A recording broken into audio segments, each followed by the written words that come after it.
mesdames et messieurs. Quand j'ai démarré cette vidéo, je ne pensais vraiment pas qu'elle allait m'amener aussi loin. Au début, j'étais simplement parti pour faire le test de l'Asvine J16 avec une plume faite par un Nibmeister, la Turboflex. Puis, sous des vidéos YouTube de cette chaîne, on m'a posé la question pour savoir quelle était la plume que je considérais comme la meilleure flex aujourd'hui. J'ai alors rajouté à la vidéo une grosse comparaison au niveau des plumes flex entre la Turboflex, la Crossflex et la plume Pilot 10 FA. Puis on m'a suggéré l'idée qu'une petite comparaison entre le Madjone TI 136 et le J16 pourrait être intéressante. Et j'ai trouvé l'idée tout à fait bonne, donc j'ai rajouté une comparaison entre ces deux stylos. Ça y est, il est à la maison depuis une semaine, le Asvine J16. Pourquoi est-ce que je dis ça? C'est un gros clin d'œil à Asvine, parce que ça fait 2 fois que Asvine sort pratiquement coup sur coup, une finition différente pour le V200 et le Asvine J16, mais uniquement sur le marché américain, sur Amazon.com. Heureusement, Asvine a très vite arrêté ses petites cachotteries, et quelques jours après, nous avons eu le droit à l'Asvine J16, sur Amazon.fr. J'étais à 2 doigts de penser que le marché européen n'intéressait plus Asvine.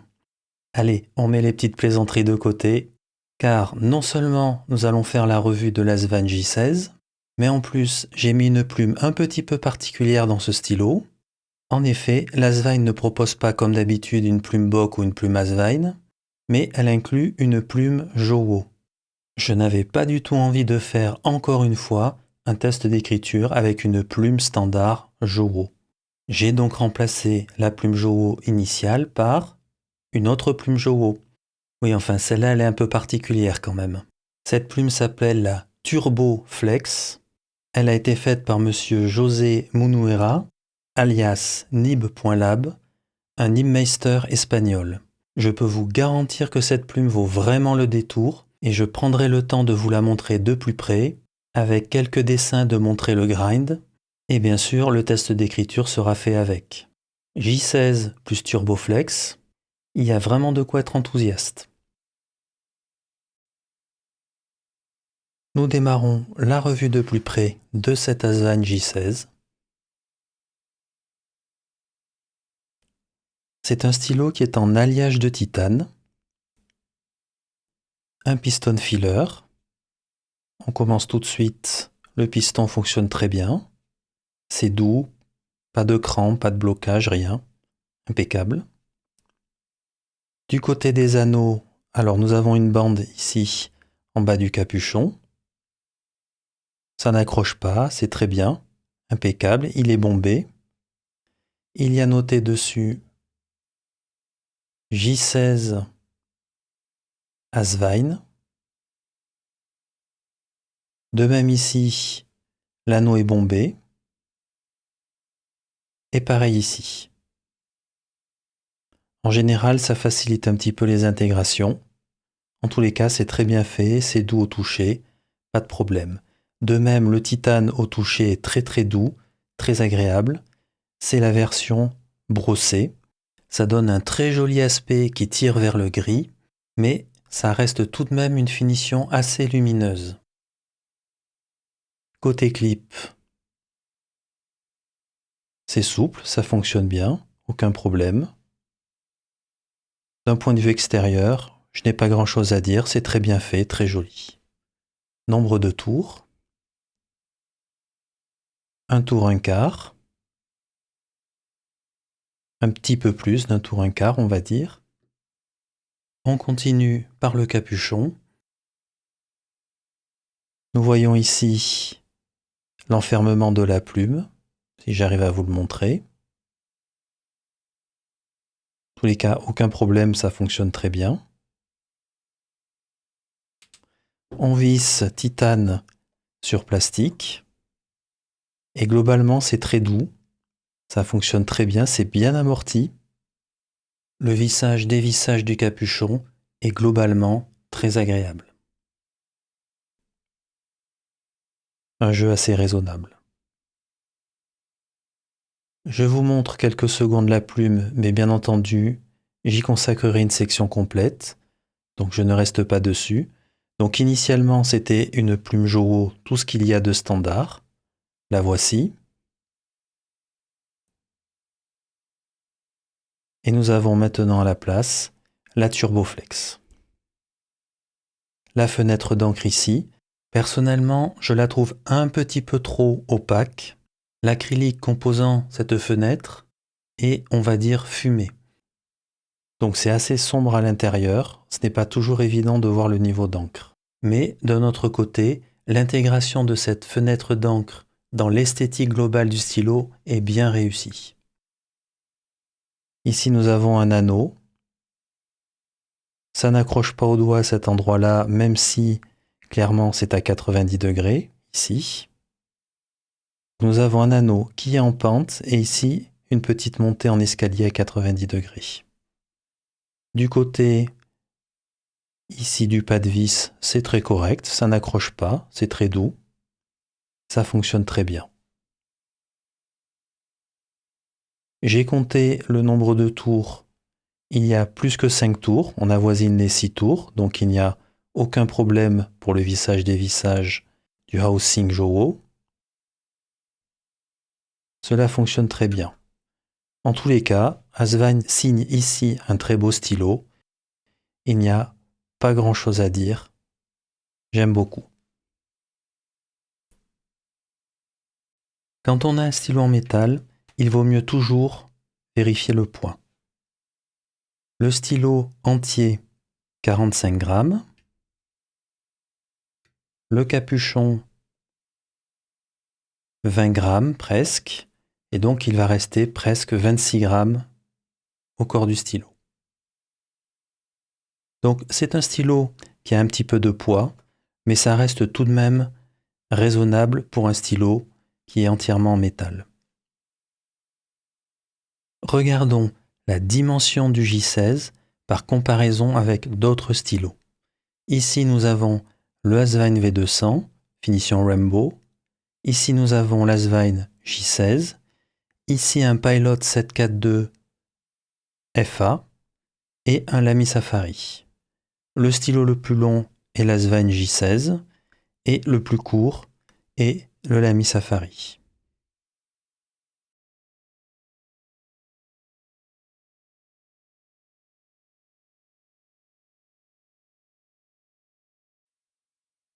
Si nous regardons maintenant la longueur du stylo une fois le capuchon retiré, le V200 et le J16 sont de même longueur et un peu plus long que le Pilot Custom et le Lamy Safari.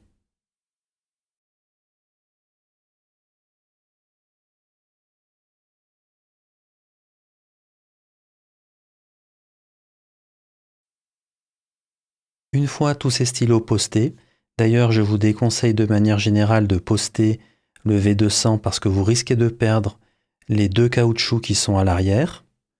Eh bien, l'Asvine V200 est le plus long, mais comme je le disais, il ne poste pas exceptionnellement bien et vous écrasez complètement ici les caoutchoucs. Sinon, le J16 est le plus long, un peu plus long que le Lamy Safari et encore un peu plus long que le Pilot Custom 742. Par rapport à ma main,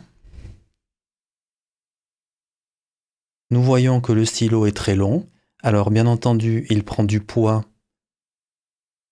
si l'on considère le capuchon posté à l'arrière. Ce n'est pas inconfortable, mais voilà, il faut avoir les approximativement 20 grammes en plus du capuchon au niveau de l'écriture. Et si maintenant j'enlève le capuchon, le stylo est très confortable pour ma main. Il faut quand même faire un petit peu attention pour les mains les plus longues. Ça sera peut-être un petit peu limite, mais je pense que ça devrait passer. Du côté du grip, c'est un grip de dimension tout à fait moyenne, aucun problème. Globalement, ce stylo est très confortable.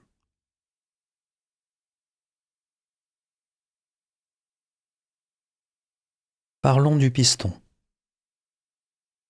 Je vais le démonter. Alors, bien entendu, nous sommes sur un stylo Asvine, donc ceci ne vous étonnera pas que j'utilise une clé Asvine pour démonter le piston. Donc je vais appliquer la technique habituelle. J'en serre la clé et c'est parti.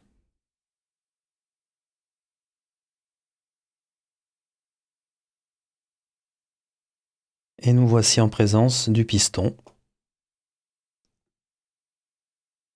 Nous avons affaire à un piston en plastique. Alors j'avoue que moi j'ai beaucoup de regrets que nous n'ayons pas un beau piston en titane. Après, il est vrai que le prix reste quand même autour de 60 €, donc ça mènerait le stylo à un prix un petit peu supérieur. Mais personnellement, je pense que beaucoup d'entre nous auraient peut-être payé un tout petit peu plus cher pour avoir un magnifique piston en métal dans ce stylo.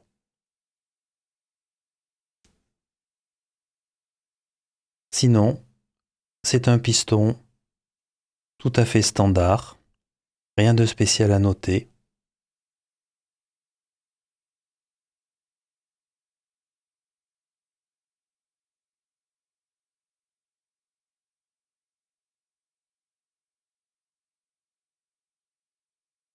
Voilà, il est repositionné.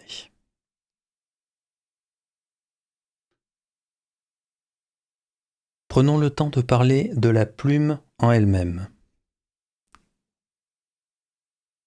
Je vous mettrai aussi quelques images venant du microscope afin d'admirer cette plume de plus près.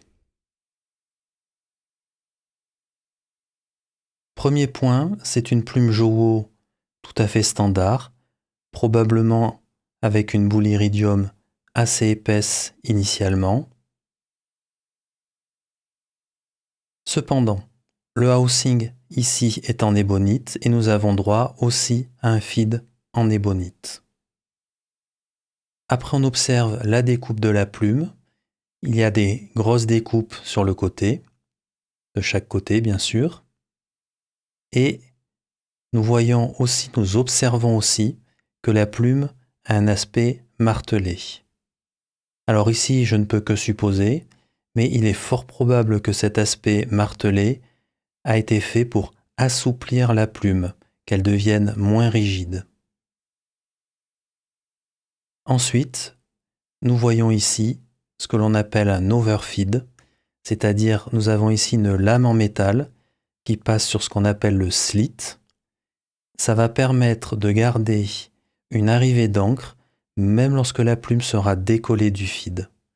Pour une plume flex, c'est usuellement un apport très intéressant en encre. Je tiens à vous faire observer la boule iridium. Alors la première fois qu'on veut écrire avec ce stylo, on voit le bout de la plume, la pointe, et on se dit mais ça va écrire avec des traits extrêmement épais, on dirait presque une triple broad quand on regarde comme ça. La boule iridium a l'air énorme. Là, c'est intéressant. Comment a été grindée cette boule iridium? Alors, je vais essayer de vous dessiner la forme de cette boule iridium. Alors, on va commencer par le profil.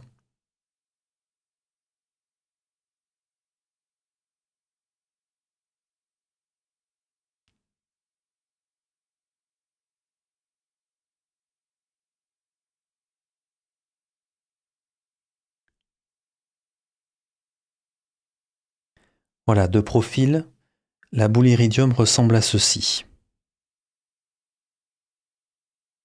Alors, la boule iridium a complètement été éradiquée à plat de ce côté-là, et on va écrire avec cette zone-là. Je vais l'entourer.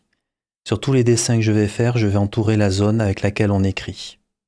Donc ce qu'on voit, c'est que ici, c'est très bien que cette partie-là a été mise à plat, parce que du coup, si elle avait été gardée allant vers le bas, eh bien, à chaque fois qu'on aurait une flexion, on toucherait avec le bas de la boule iridium et ça épaissirait le trait de manière anormale. Donc ça a été complètement raboté à ce niveau-là, Et c'est très bien parce que ça va améliorer le contact juste de cette zone sur le papier. Je vais maintenant essayer de tracer la plume, on va dire, vue de cette manière-là. Ou plutôt de cette manière-là. Je vais le mettre vers le haut. C'est-à-dire vraiment vue à 90 degrés comme ceci. Alors le bout de la plume ressemble à ceci.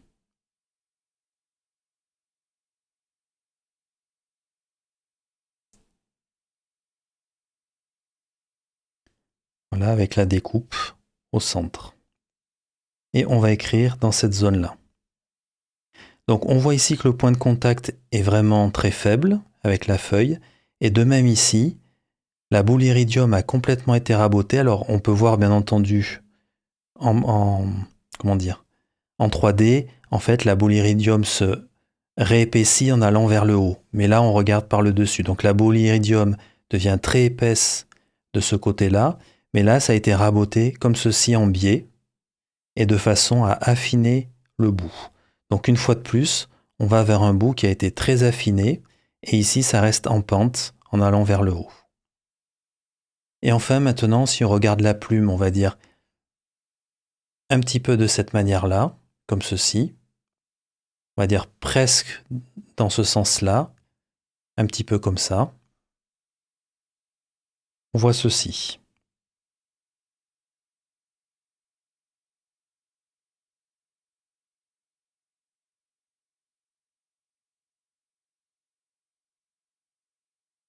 Voilà, toujours avec la découpe ici. Et une fois de plus, voilà, la zone qui va écrire est ici. Donc je rappelle, c'est en regardant comme ceci.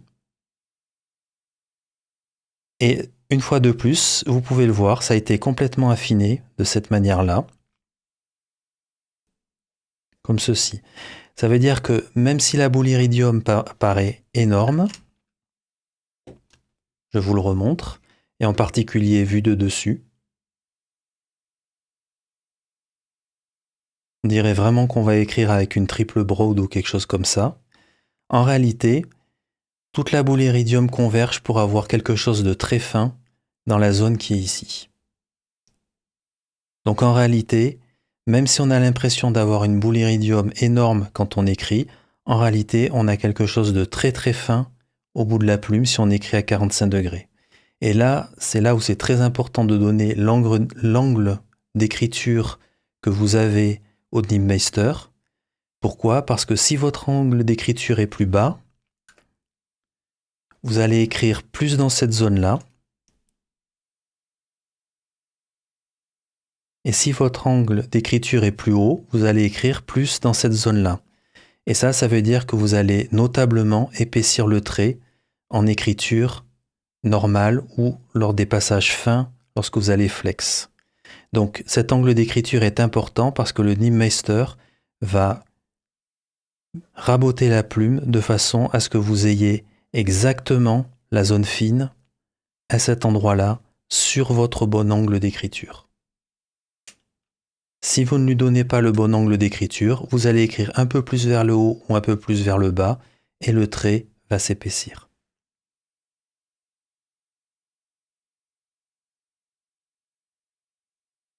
Nous passons au test d'écriture. Alors tout d'abord, la première ligne est un petit peu particulière. Elle n'est pas révélatrice de ce que peut faire la plume en temps normal. J'ai mis le stylo, la plume vers le bas en attente, et je me suis mis à écrire cette première ligne pour commencer. Ceci va vous donner une bonne idée des capacités de fléchissement de cette plume quand le feed est complètement saturé. Donc si vous voulez tremper un petit peu le stylo dans l'encre, l'utiliser un peu mode deep pen, vous verrez que vous pouvez avoir des choses assez énormes en termes d'écriture.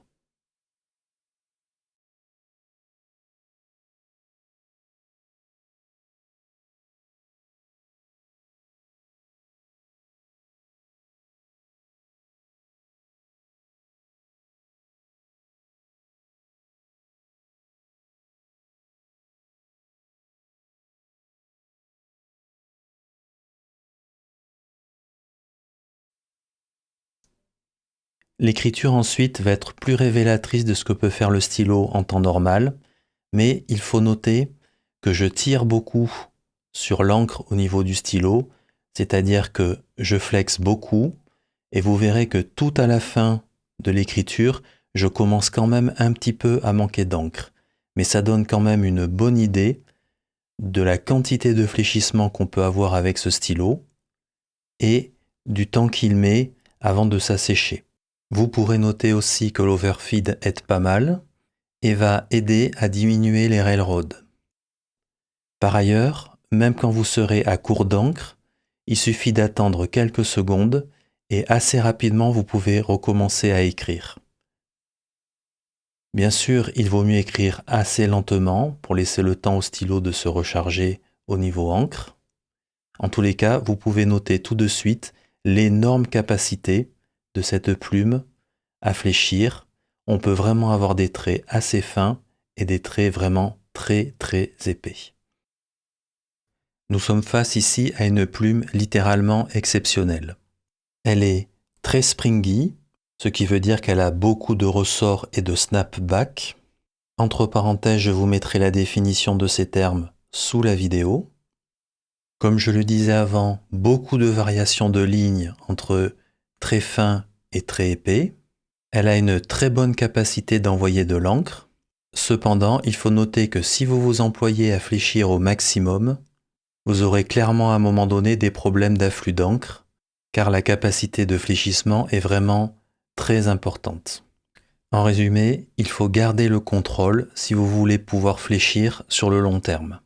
Tiens, en parlant de contrôle, est-ce qu'il est facile de faire du flex avec cette plume? Eh bien, je dirais plutôt que oui. En effet, la plume a plutôt du feedback, elle a un peu de frein quand on écrit sur le papier. Du coup, ça permet de garder un très bon contrôle lorsqu'on progresse et lorsqu'on fléchit. Typiquement, une plume Pilot 10 FA a beaucoup moins de frein et beaucoup plus douce à l'écriture. Tiens, en parlant de la 10 FA, je vous ai organisé aussi un petit comparatif juste après entre la Crossflex vendue actuellement par Omas, la Pilot 10 FA qui pour moi est une plume référence et la Turboflex.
Dans cette partie de vidéo, j'ai tenu à vous montrer le ressort, le snapback de cette plume. Alors désolé si ce n'est pas parfait, mais j'avais la main un petit peu coincée, car je voulais avoir la main près du téléphone portable pour que vous voyiez de profil, la caméra de dessus et ne pas être caché par l'éclairage. Cependant, je pense qu'on peut quand même y voir l'excellent ressort de cette plume.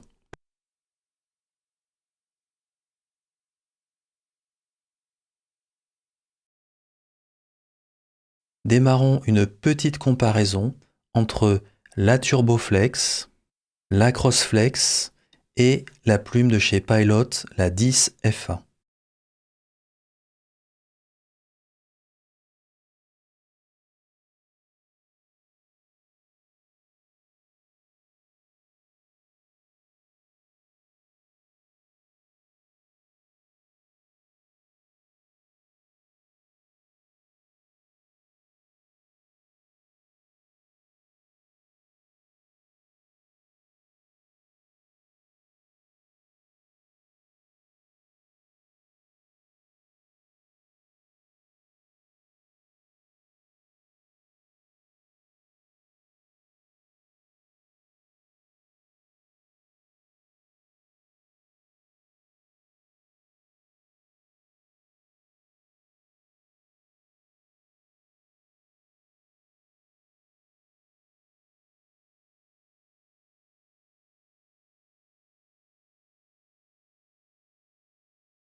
En premier lieu, juste une petite comparaison des épaisseurs de trait.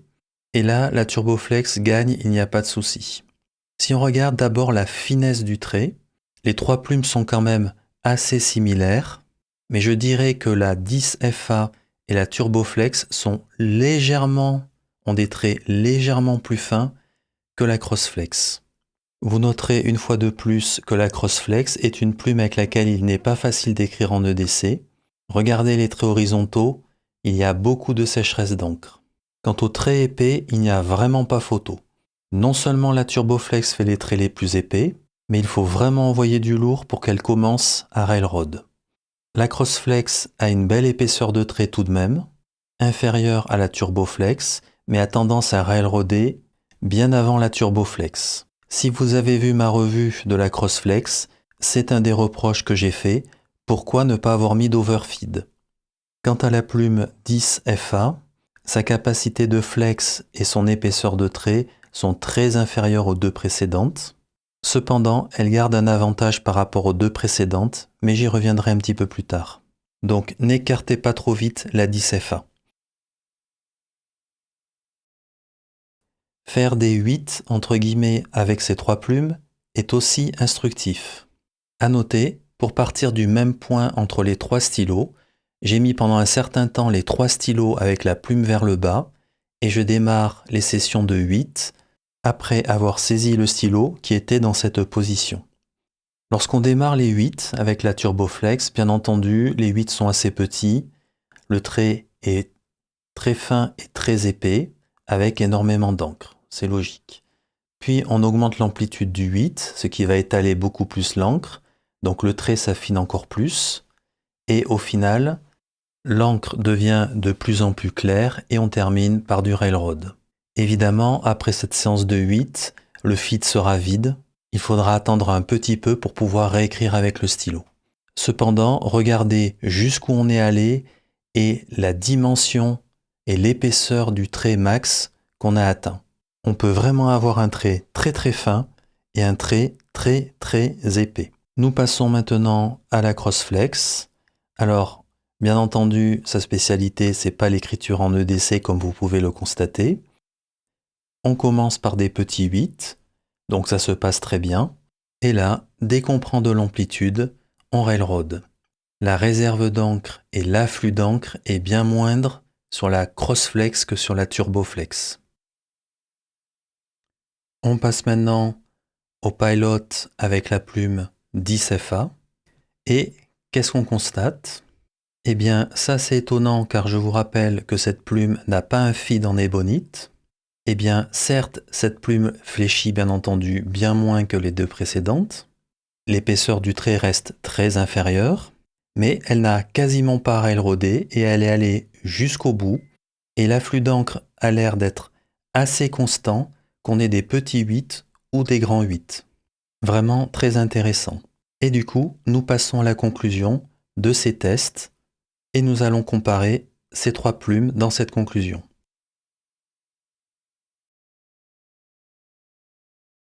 Concluons donc vis-à-vis de ces 3 plumes. Commençons par la Turboflex. Alors cette plume, c'est tout simplement une bête de guerre. Je l'ai qualifiée d'une plume panache. C'est une plume qui a beaucoup de ressorts, beaucoup de snapback, d'énormes variations de lignes.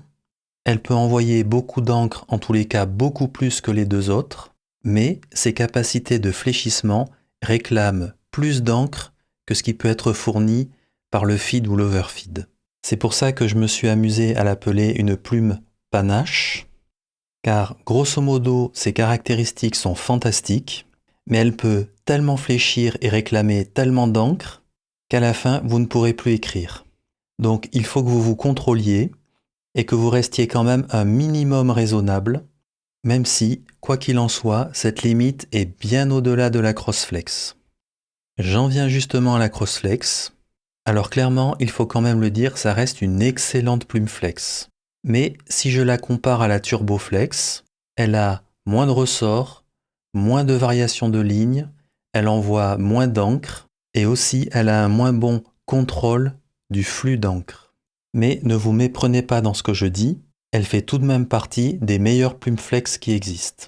J'en viens maintenant à la plume Pilot 10 FA. Alors ne l'enterrez surtout pas à l'issue de ce que je viens de faire, ça reste une plume fantastique, c'est juste qu'elle est un petit peu différente des 2 autres, mais croyez-moi, ça reste dans mon esprit réellement une plume référence. Pourquoi ? Alors que des plumes comme la Turboflex et la Crossflex cherchent la performance, le panache, dans mon esprit, ce n'est pas ce que cherche cette plume. Cette plume, elle amène la régularité et la consistance. Je vous laisse par exemple rejeter un petit coup d'œil à la session des 8. Cette plume est allée jusqu'au bout et aurait pu continuer. Par ailleurs, regardez la couleur de l'encre sur le papier. Petit 8 ou grand 8, vous avez la même couleur d'encre du début jusqu'à la fin.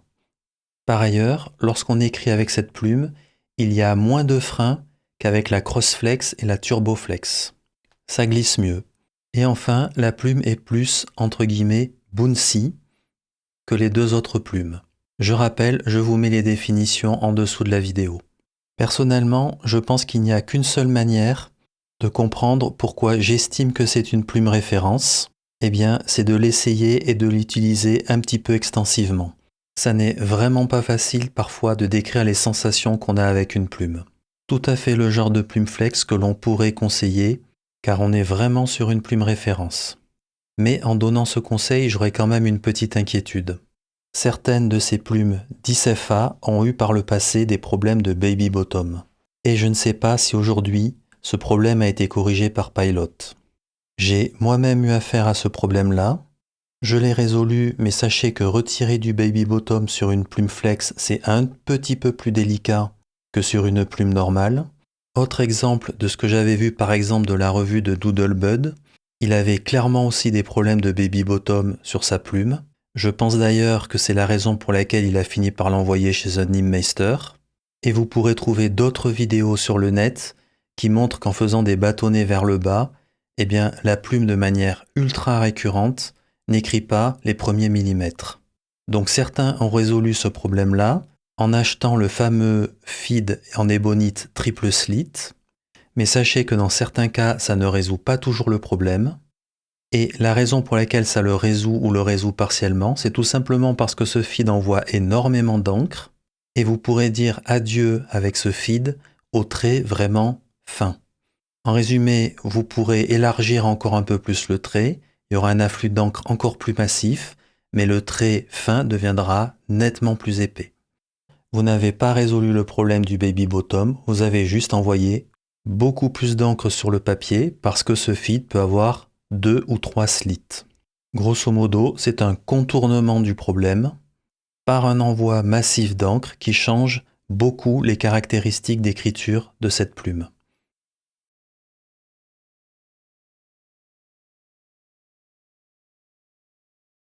Mais laissons de côté les plumes pour l'instant, pour revenir à la conclusion sur l'Asvine J16.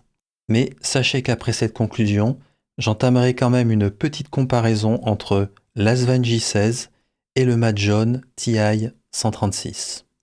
Du côté de ce que j'ai aimé, commençons par le manufacturing qui est très bon. C'est du très bon Asvine, il y a en fait peu de choses à reprocher. J'y reviendrai dans ce que j'ai moins aimé, mais sachez qu'il n'y a rien de rédhibitoire. Du côté de l'apparence du stylo, alors personnellement, je le trouve vraiment très beau. J'aime énormément cette finition brossée. La fenêtre d'encre a été très bien intégrée vis-à-vis de l'apparence du stylo. Elle est sous le capuchon. Et en plus, la fenêtre a été fumée, assombrie, de façon à aller avec la ligne du stylo. Un stylo élégant avec des beaux reflets de lumière.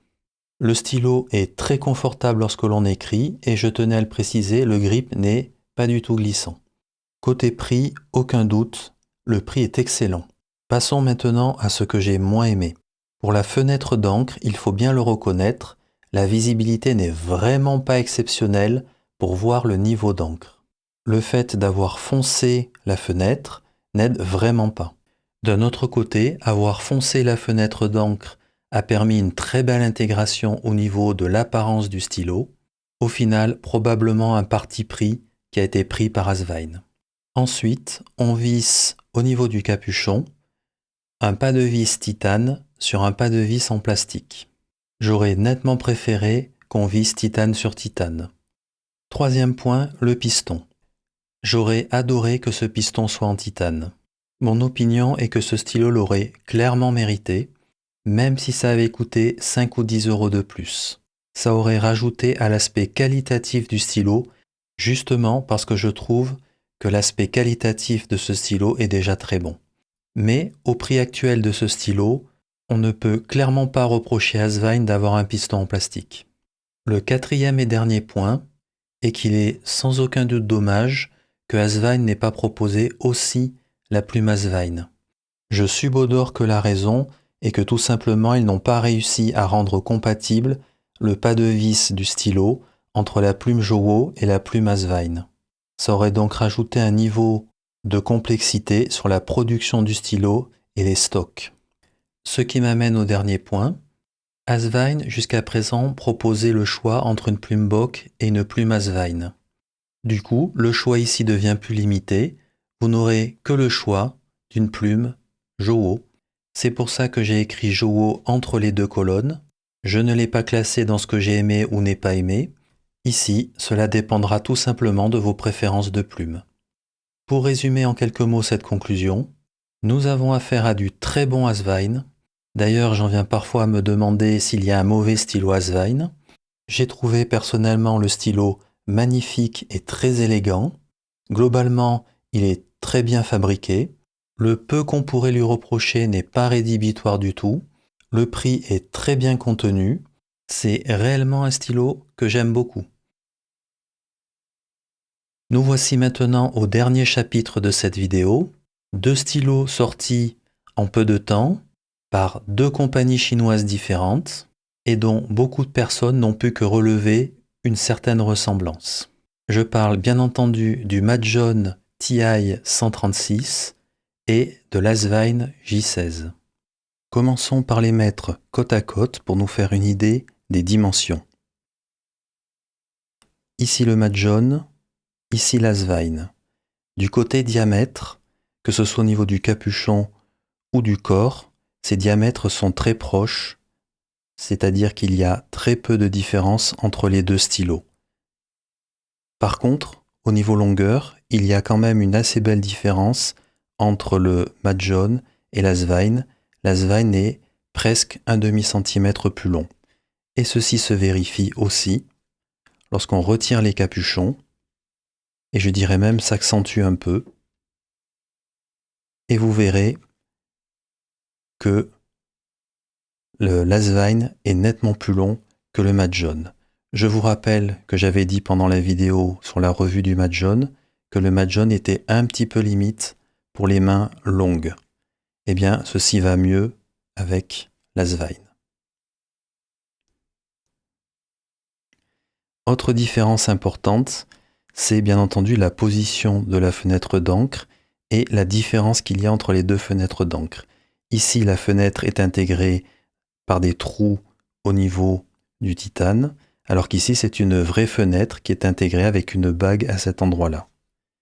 Et ceci va marquer du coup une différence au niveau des capuchons et de l'équilibre esthétique des stylos. En effet, ce qu'on voit ici, c'est que le capuchon a une extension qui vient recouvrir la fenêtre d'encre, alors que du côté de l'Asvine, le capuchon s'arrête à la bague, ce qui fait que la fenêtre d'encre se retrouve sous la bague. Ceci change un peu l'équilibre au niveau de l'apparence du stylo. Car si vous observez au niveau du Majohn, le capuchon s'arrête quasiment au milieu du stylo. Pour l'Asvine, le capuchon est plus éloigné de la partie centrale du stylo. Du côté des clips, ils sont tous les deux très très proches. C'est presque des frères jumeaux, sauf que du côté du Majohn, vous voyez ici, il y a une rainure de chaque côté. Ce n'est pas le cas ici, c'est plat à cet endroit-là, du côté de l'Asvine. Par contre, nous avons le droit, à cet endroit-là, à la même excroissance. Maintenant, nous allons regarder les grippes. Eh bien, je ferai le même commentaire à propos des diamètres du corps et des grippes. Eh bien, du côté des grippes, lorsqu'on prend la mesure, eh bien, les grippes sont très très proches l'un de l'autre en diamètre. Je dirais qu'ils sont de dimensions assez moyennes. Par contre, on notera une nette différence au niveau du pas de vis. Le pas de vis est beaucoup plus serré au niveau du Majohn qu'il ne l'est au niveau de l'Asvine. Et au niveau douceur du pas de vis aussi, c'est beaucoup plus doux du côté de l'Asvine. Mais revenons quelques instants au pas de vis. Du côté du piston, il y a une différence lorsqu'on actionne le piston du Majohn ou de l'Asvine. Ici, du côté du Majohn, ce n'est pas très agréable. En fait, quand on commence à dévisser, on commence par un petit cran à chaque fois, ici, et après, quand on tourne, on n'a pas une impression de fluidité. Ça tourne, mais ça ne fait pas très qualitatif. C'est tout le contraire pour l'Asvine. Il n'y a aucun cran, et c'est très qualitatif, comme si c'était guidé, et c'est absolument doux, il n'y a aucun problème. Et ça, c'est une vraie différence entre le pas de vis du Majohn et de l'Asvine. L'Asvine se fait beaucoup plus qualitatif de ce côté-là. Et la différence s'amplifie encore avec les capuchons. Au niveau du Majohn, je vous rappelle, lors de la revue, j'ai expliqué que nous vissions titane sur titane. Donc c'est très robuste. En résumé, le Majohn sera plus robuste sur cet aspect-là que l'Asvine. Par contre, quand on visse, il n'y a pas de douceur, on vise vraiment métal sur métal. Et surtout, je l'avais expliqué, si on vient juste serrer le capuchon sans forcer, eh bien le capuchon bouge. Et vous voyez ici, au niveau du jeu, il y a un jeu qu'on voit clairement à cet endroit-là. Donc il faut serrer avec un peu d'effort pour que le jeu ne soit plus présent. Eh bien ça n'existe absolument pas sur l'Asvine.